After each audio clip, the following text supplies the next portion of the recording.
a bit of a stretch off between games here from last Saturday, Coach. What did you guys work on this week, and how do you, I guess, ramp things up and make sure guys are ready to go for a 3-3 weekend? Yeah, it was just a good week of practices. Kind of covered all of our systems, a little mini training camp. You don't very often get 5 days of straight practices, so it was good. But even though it's a 3-3, you kind of just worry about tonight. You never know what Ottawa's going to do. You never know with injuries and recalls. So we worry about tonight. When the dust settles tonight, we worry about tomorrow. How do you tell players, maybe especially some of the younger guys who haven't dealt with this type of workload before, to get ready, to prepare? What are some of the things they have to be focused on ahead of the weekend?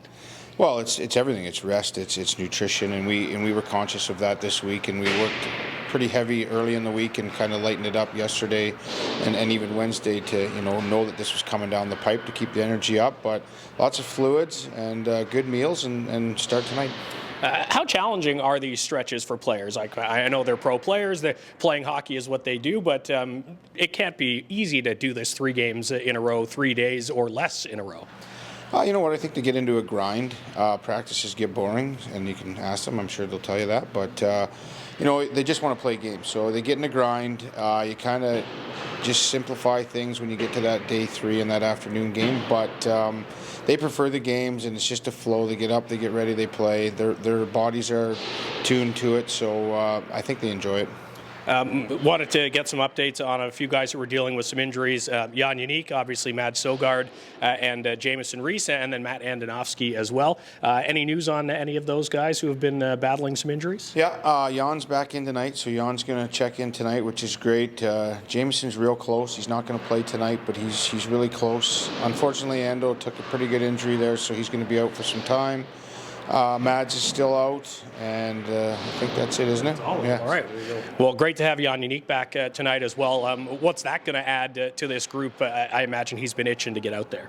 Well, he's wearing a letter for us, so right away he's a leader in the locker room. He brings high energy. He's unbelievable on the penalty kill, obviously, with his shot blocks, but just a veteran guy that can play at both ends of the ice, keeps his teammates and the other team accountable, so there's a big plus getting him in the lineup.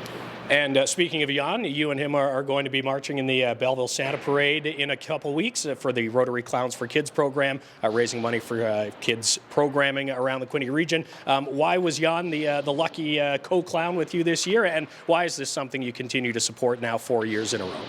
Well, Jan was great about it. He's a good team guy, and he's a bit of a clown in the room, so I thought it was appropriate to ask him. And when I asked him, there was no hesitation. He said yes. But for me, I got young kids, and they've always played at Rotary Parks around town. They play at Rotary Ball Diamonds around town, and it's just important to, keep the funds rolling in for upgrades of parks and baseball diamonds and stuff. So it's something that, I take a personal interest in, and it's been a few years that we've raised some money for a great cause. And, Heather Hall, she runs this thing. She puts a lot of time and effort into it. So if we can do a little bit for us to help, it's great.